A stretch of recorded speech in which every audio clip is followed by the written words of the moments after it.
আসসালামু আলাইকুম। আজকের ভিডিওতে আমি আপনাদের সাথে আলোচনা করব বাংলাদেশ সেনাবাহিনীর ট্রেড 2 এর সার্কুলারটি কবে প্রকাশিত হবে এবং এই সার্কুলারে আবেদন করার জন্য আপনাদের কি যোগ্যতার প্রয়োজন হবে। তো সম্পূর্ণ ভিডিওটি মনোযোগ সহকারে দেখলে আশা করি তাহলে সবকিছু বুঝতে পারবেন। সকল চাকরির আপডেট সবার আগে পেতে অবশ্যই আমার ইউটিউব চ্যানেলটি সাবস্ক্রাইব করবেন এবং ফেসবুক পেজটি ফলো করে পাশে থাকবেন। তো আপনারা অনেকেই অধীর আগ্রহে অপেক্ষা করতেছেন বাংলাদেশ সেনাবাহিনীর ট্রেড 2 এর সার্কুলারটি কবে প্রকাশিত হবে। তো আজকের ভিডিওর মাধ্যমে আমি আপনাদের ধারণা দেব যে সার্কুলারটি কবে প্রকাশিত হবে এবং এই সার্কুলার আবেদন করার জন্য আপনাদের বয়স কত থাকতে হবে এবং কি শিক্ষাগত যোগ্যতা এবং অভিজ্ঞতার প্রয়োজন হবে। প্রথমে আমি আপনাদের বলি শিক্ষাগত যোগ্যতার বিষয়টি। এই ট্রেডে আবেদন করার জন্য আপনাদের শিক্ষাগত যোগ্যতা থাকতে হবে এসএসসি পাস এবং এসএসসি পরীক্ষায় সর্বনিম্ন 2.50 পেয়ে উত্তীর্ণ হলে আপনারা আবেদন করতে পারবেন এবং এটা কিন্তু আপনারা বাংলাদেশের সকল জেলা থেকে আবেদন করতে পারবেন এবং এখানে ছেলে মেয়ে উভয় প্রার্থীগণ আবেদন করতে পারেন। পাশাপাশি সায়েন্স, আর্টস, কমার্স, স্কুল, মাদ্রাসা, ভোকেশনাল, কারিগরি অর্থাৎ যত প্রতিষ্ঠান আছে, যত গ্রুপ আছে, সকল গ্রুপের সকল বিভাগের প্রার্থীরা কিন্তু এখানে আবেদন করতে পারবেন। তো আপনাদের আরেকটা বিষয়ে ধারণা দিই, সেটা হলো আপনারা যারা বর্তমানে যে সার্কুলারটা চলতেছে বাংলাদেশ সেনাবাহিনীর সৈনিকের অর্থাৎ জিডি এবং টেকনিক্যাল, এটা অনেকে আপনারা আবেদন করতে পারেননি কারণ আপনাদের অনেকের জিপিএ কম আছে। তো সেক্ষেত্রে আপনাদের যাদের জিপিএ 2.50 উপরে আছে আপনারা কিন্তু সবাই এখানে আবেদন করতে পারবেন এবং বয়স থাকতে হবে 17 থেকে 20 বছর।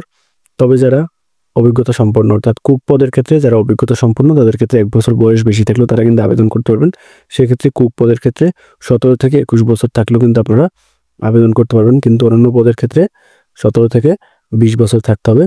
এবং এখানে যে সকল পদে মূলত আপনারা আবেদন করতে পারবেন সেই বিষয়গুলো আমরা একটু দেখবো। যেমন এখানে কুক ইউনিট আছে, কুক মেস আছে, কুক হাসপাতাল আছে, ব্যান্ডসম্যান আছে, পেইন্টার অ্যান্ড ডেকোরেটর আছে, পেইন্টার আছে এবং এর পূর্বে 2023 সালে যখন সার্কুলার দিয়েছিল তখন কিন্তু টেইলার্সও ছিল। অর্থাৎ বেশ কয়েকটি পদে মূলত নিয়োগ করা হয় এবং কোন জেলা থেকে কতজন লোক নিয়োগ করা হবে সেটাও কিন্তু সার্কুলারে দেওয়া থাকে। এরপর হলো উচ্চতার বিষয়টি। পুরুষ প্রার্থীদের ক্ষেত্রে উচ্চতা থাকতে হবে 5 ফিট 5 ইঞ্চি এবং মহিলা প্রার্থীদের ক্ষেত্রে 5 ফিট 1 ইঞ্চি উচ্চতা থাকলে কিন্তু আপনারা আবেদন করতে পারবেন এবং কোন জেলা থেকে কোন পদে কতজন লোক নিয়োগ করা হবে এটা কিন্তু সার্কুলারে দেওয়া থাকবে, সেই অনুযায়ী আপনারা আবেদন করতে পারবেন। এখন আমরা একটু যে বিষয়টা জানার চেষ্টা করবো সেটা হলো যে সার্কুলারটি মূলত কবে নাগাদ প্রকাশিত হবে, কারণ আপনারা অধীর আগ্রহে অপেক্ষা করতেছেন যে সার্কুলারটি কবে প্রকাশিত হবে। সার্কুলারটি কবে প্রকাশিত হবে এটা দেখার জন্য আমাদের বিগত সালের সার্কুলারগুলো দেখতে হবে। তো আমরা প্রথমে 2023 সালের সার্কুলারটি দেখব। 2023 সালে যখন সার্কুলারটি প্রকাশিত হয়েছিল এটা কিন্তু মার্চ মাসে অর্থাৎ 2023 সালের মার্চ মাসে এই সার্কুলারটি প্রকাশিত হয়েছিল। আবেদনের সময় ছিল 1 মার্চ থেকে 20 মার্চ পর্যন্ত। এরপরে গত বছর অর্থাৎ 2024 সালে যখন সার্কুলারটি প্রকাশিত হয়েছিল সেটার আবেদনের সময় ছিল মার্চের 14 তারিখ থেকে এপ্রিলের 5 তারিখ পর্যন্ত। অর্থাৎ আমরা দুইটাই দেখলাম, 2023 সালে এবং 2024 সালে দুইটা সার্কুলার কিন্তু মার্চ মাসে প্রকাশিত হয়েছিল। সেক্ষেত্রে আশা করি যে 2025 সালের সার্কুলারটি কিন্তু মার্চ মাসে প্রকাশিত হবে অথবা দেখা যেতে পারে এই মাসের অর্থাৎ ফেব্রুয়ারি মাসের শেষের দিকে কিন্তু সার্কুলারটি প্রকাশিত হতে পারে।